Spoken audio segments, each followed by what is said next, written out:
The Gladiators Handbook. By Richard J. Olson. The Gladiators Handbook. An introduction. I am known as Cebal, master pit fighter, former soldier and now tradesman, with a reputation spanning over most of the Belronnick Empire.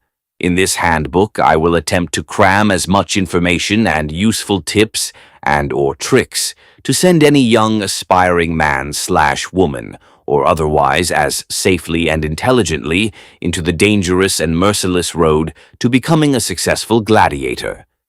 I have studied under many great masters and experienced the thrill of winning and the mental fatality of losing.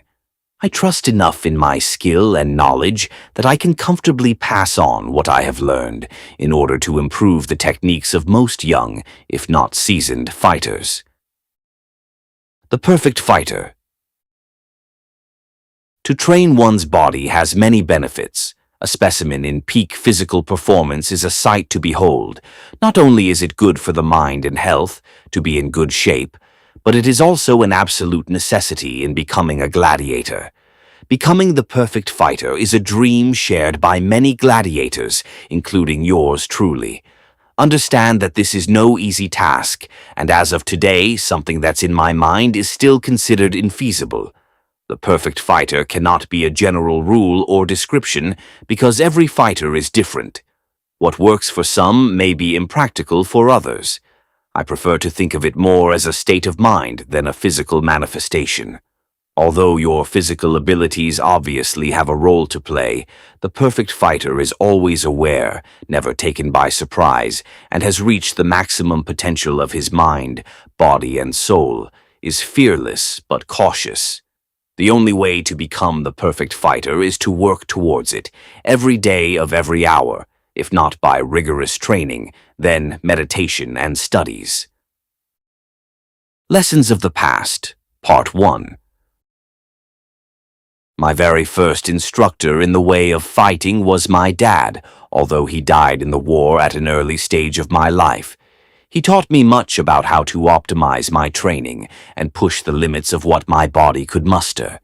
He was not a kind man, nor a loving shoulder to cry on when times were tough. He was a man of principles and discipline, and he taught me the value of hard work and determination when it comes to improving my mental and physical ability. Through his studies and vigorous training from just a lad and into a young adult, I learned and practiced the result of hard work, training, and respect for your peers.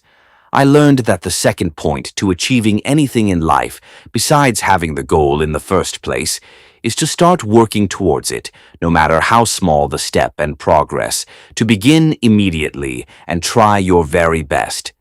To come out swinging is what he called this practice. Training your body. Train your body. Begin by doing things that will challenge it, but it is still achievable in your mind. These are the two core pillars of physical training. By picking an action you think you can manage, you give yourself hope. By challenging your body, you give it strength. It is a fine balance in finding a place for your training where you are always challenged but never lose hope. The moment you feel ready to begin harder training, do so.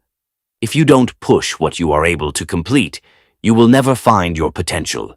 Don't give yourself impossible tasks, though, because it will eventually lead to doubt and failure. Remember your training as a process and not as a task.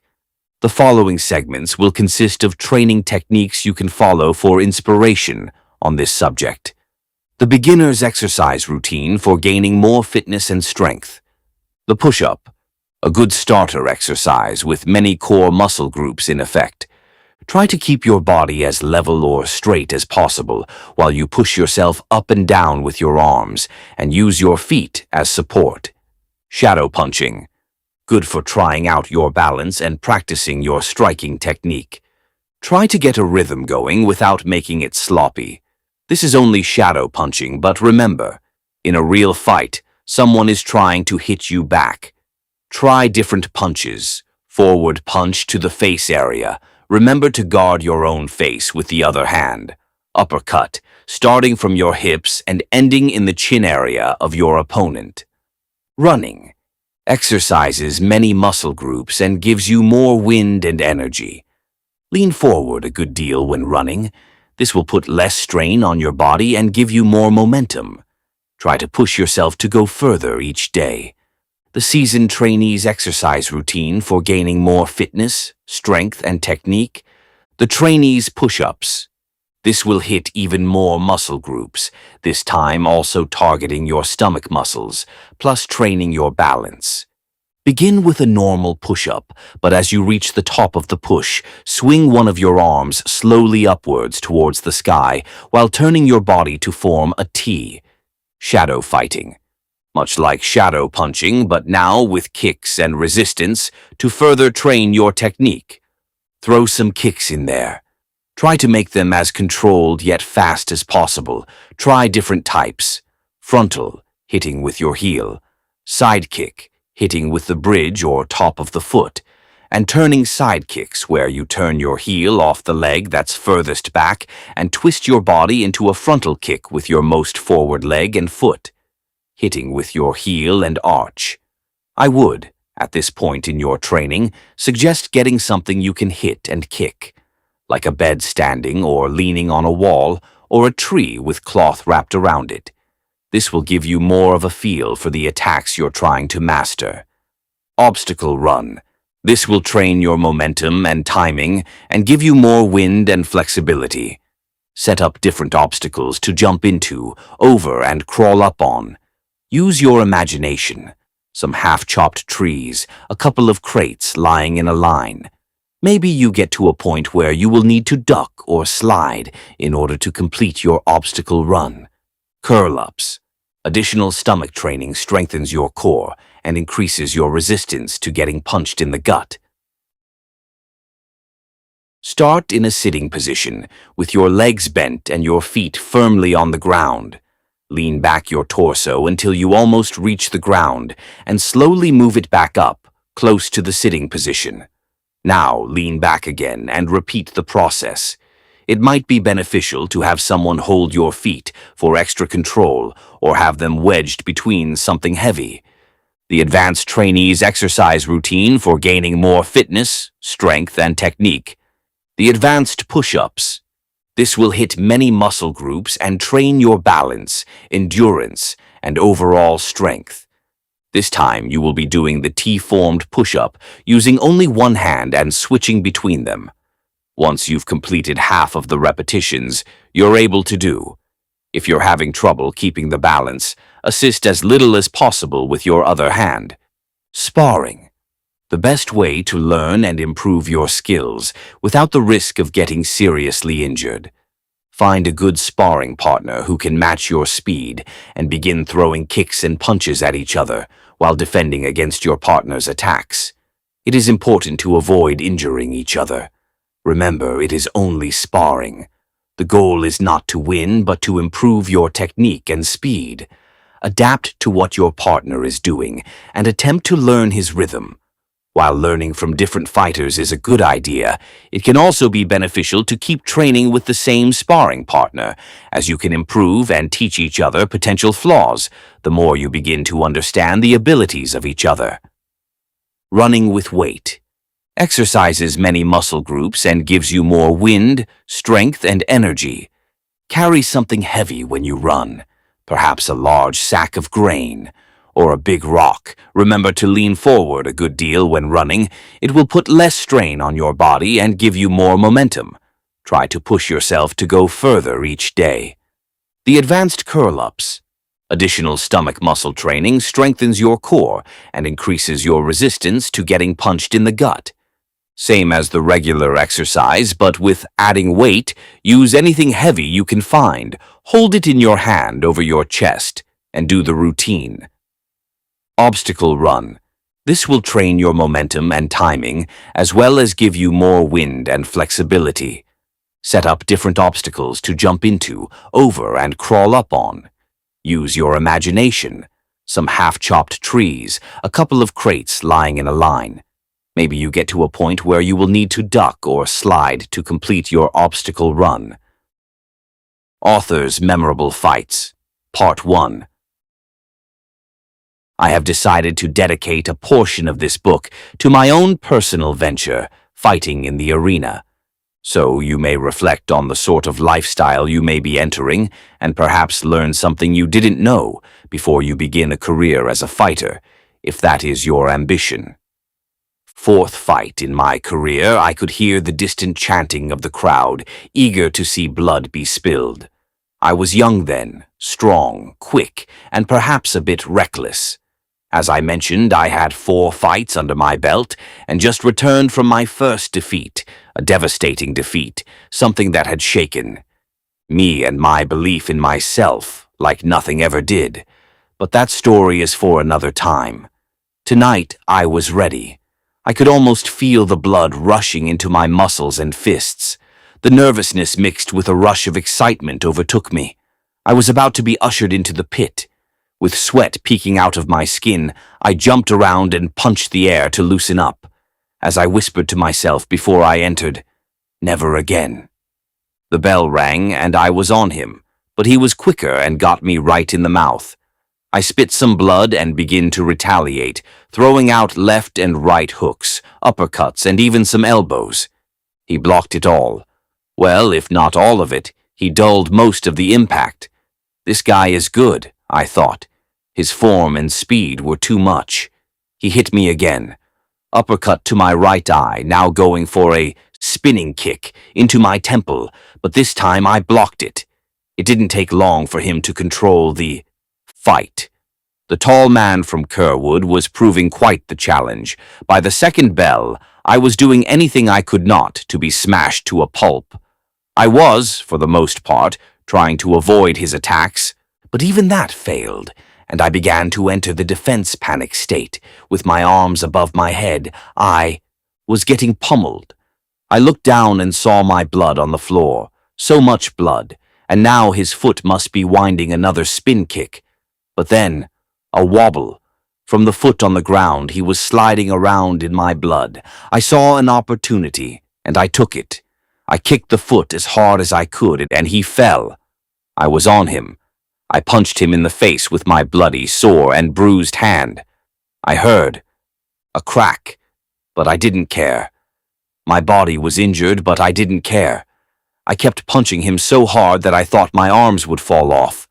I started to scream. I was not going to lose this fight. I thought about the beating he had given me, thought about the fear in my heart, and I lost it. Everything went black. I won, I defeated him, but the crowd did not seem that pleased. A lot of disgruntled looks and fear across their faces. I looked at my opponent. His face was gone. He was trying to breathe through all the blood in his throat. I knew he wasn't going to make it. Unbreakable focus. To never give up and never surrender, no matter the circumstances, can be fatal, stupid and irresponsible at times. Depending on your situation, you may want to take a step back and reconsider your surroundings. That being said, such qualities may come in handy at other times, especially in a fight. It's like an instinct. Some people have this and some don't. If pressed hard enough, it can erupt. Something within you, something powerful, like a volcano, no one is going to tell it to stop, spitting lava or spewing fire. Impossible to halt, even if you wanted. The key here is not to let it overwhelm you, not to let it take control, but to focus this energy on something useful, a state of mind. Imagine, if you will, a tense situation where you have maximum focus and timing. A brief rush of energy and speed where your will is running at maximum potential, efficiency, and power, like an emergency mode. To put it in other words, something I call the unbreakable focus, the perfect mixture of rage, tenacity, and focus. Although this concept is more of a natural reflex, like all parts of the humanoid condition, it can be trained and perfected, and might prove useful throughout many different aspects of life, for example, as a gladiator in a fight. Testing your grit. Entering the arena for the first time is a daunting experience. It will test you physically. By now, I would hope that this part has been obvious enough. Make sure you have made preparations for a time of physical exhaustion and fatigue, perhaps even severe injuries. Mentally, it will most certainly test you as well. The potential trauma in your mind during, after, and even leading up to a physical fight can be frightening and detrimental to your overall well-being. For this reason, it is important to meditate and train your mind to become strong and fit. To begin, you want to find a quiet spot and begin by assuming a comfortable sitting position. Then you must clear your mind of all distractions, problems, and worries you might have. Think about a blank piece of paper or an empty sky. In short, don't think about anything at first. Empty all your thoughts to the best of your ability. After this step, you must build up the strength in your mind. To do this, start by imagining your victory over your opponent. How will it happen? What moves will you need? What speed? How will you defend, block, or deflect their attacks? Once your victory is within the grasp of your imagination, it is within your grasp in the arena. Once you have a rough idea of how you're going to win the fight, the next step is to tell yourself that you will. Tell yourself things like, I cannot lose. I will not lose. Remind yourself of all the training and hard work you put into preparing, and remind yourself of the sweet taste of victory and how you will celebrate that victory. Don't focus on any negative outcomes, but only on your victory and how you will achieve it. Lessons of the Past, Part 2. My second ever fighting instructor and teacher was a monk from the Embalia Mountains region. He was a learned man, an intellectual and deeply spirited soul, and we spent countless hours studying books and techniques from other fighters. He taught me to be aware of my mind as well as my body, and to train my mind and overall mental strength. But the most important lesson I took away from the man was to study your opponent as much as possible and try to see where his focus lies when it comes to fighting.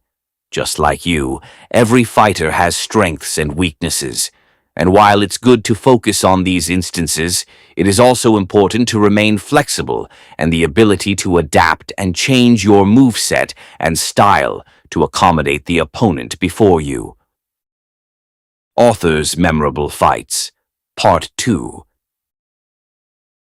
In the seventh fight of my career, I was moving up in the world to bigger and more luxurious arenas. The crowds were bigger, but so also was the pressure. I was at this point a rock of physical health, and although I was training harder than ever, at a point where the training was becoming more specialized, I was starting to take in factors, like me, mentality and focus. As well as who I was fighting, I began going to see more and more arena fights, studying my opponents and their techniques and styles. The man I was fighting was the biggest opponent I had ever faced, with a body like a bear and a head like a stone. His style was to use his body weight against his opponent and squeeze or knock them down and keep them pinned while he mauled them. But I had been preparing to fight him, developing a new sort of style, especially for him. I was ready but incredibly nervous. When the gates opened, I had my eyes closed, and as he started to charge me, I opened them and just stood still. From the look on his face, this surprised him.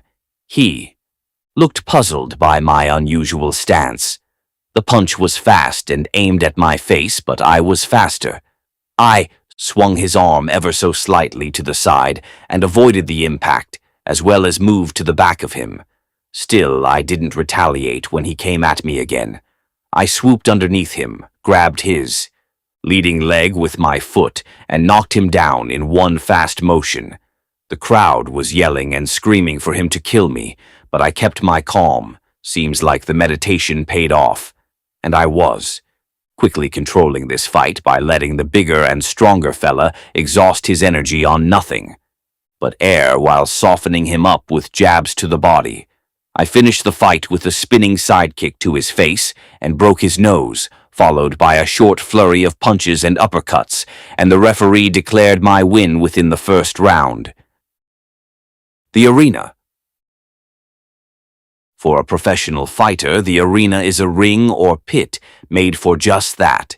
Fighting, typically with no obstacles other than rope or boards, to mark the end of the area. Although most arenas or pits are made with the intent of removing obstacles and potential hazards for the fighters, it is always a good idea to investigate the battlefield before stepping foot. In there, to fight. Is there a slippery spot? Something about to break? Make sure you know the ins and outs of the area. How close will you be to the audience? Is the floor uneven? And so forth. Consider the arena as a second home and treat it with as much caution and respect as you would your opponent.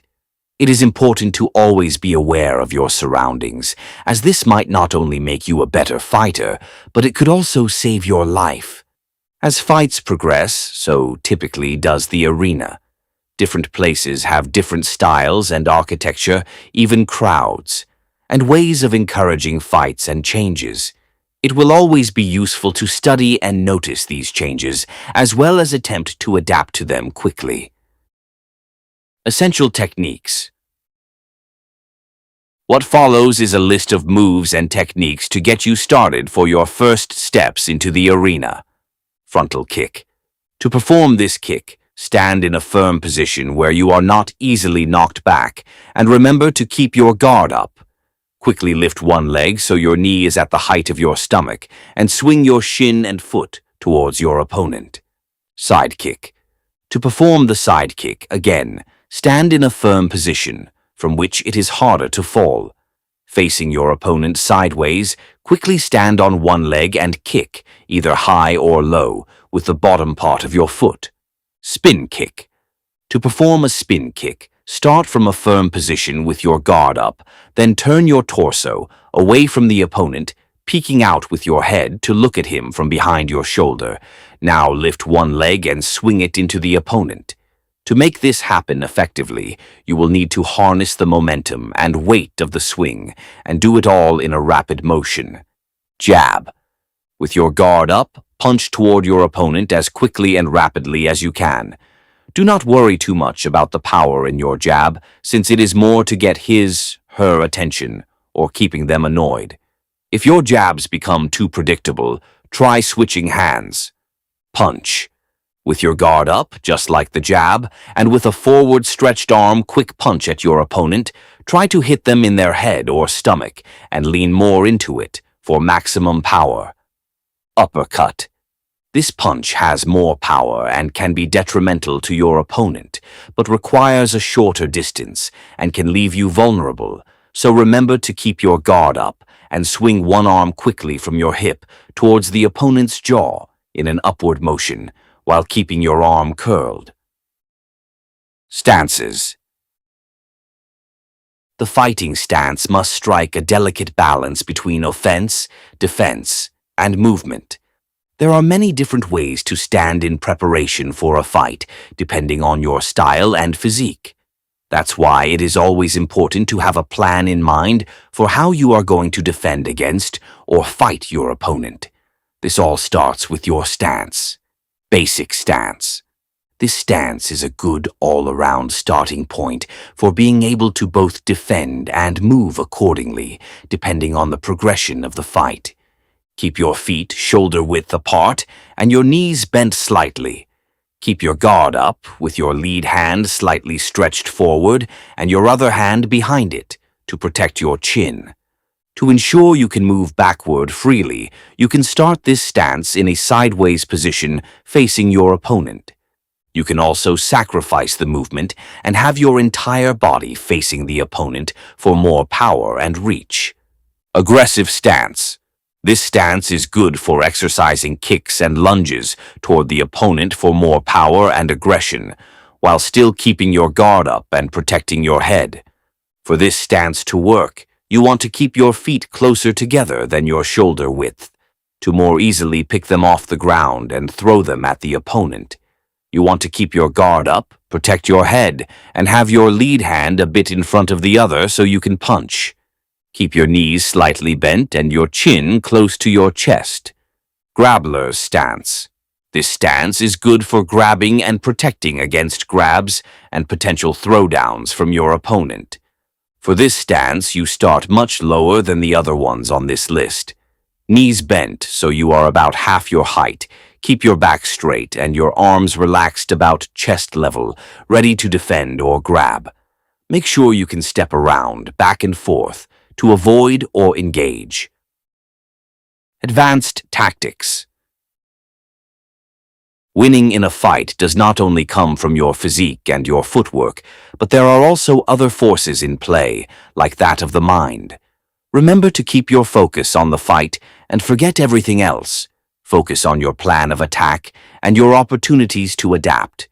Do not let your opponent influence your mindset by listening to his words or taunts. If you feel like the fight is going your way and you are in control, you can consider pointing out his mistakes, as well as punishing them to try and get in his head. Taunting him with gestures can also work the same way. Just remember to use these tactics only if you feel it won't take your focus away from the fight. The angrier and more frustrated either fighter is, the more likely they are to make mistakes. Lessons of the Past, Part 3. One of the last instructors I had the pleasure of receiving lessons from was a weapon master from the Fond swamp region. She taught and practiced with me the art of wielding weapons, which some of the bigger arenas of the world allow the use of. She also taught me to respect the weapons and their deadliness, as well as their craftsmanship, resembling a relationship with a trusted old friend or long-time sparring partner. She gave me much insight into how to control and utilize the strengths and more advanced techniques of many different types of weaponry. Come to think of it, I quite possibly owe this lady my life. Winning the crowd. Another key aspect to consider during a gladiator fight is the crowd. Are they excited, riled up, or bored? Are they cheering for your opponent or you? If not, is there a way to win them over? Thoughts like these can help you grow your confidence and diminish your opponents, should you succeed in winning the crowd. Some strategies you can employ could be being more theatrical or sprinkling some showmanship into your fights. Things like taunting your opponent with words or acting like it's all a walk in the park for you. You would have to be careful not to overdo things of this nature, though, as boasting too much can be seen as unsportsmanlike.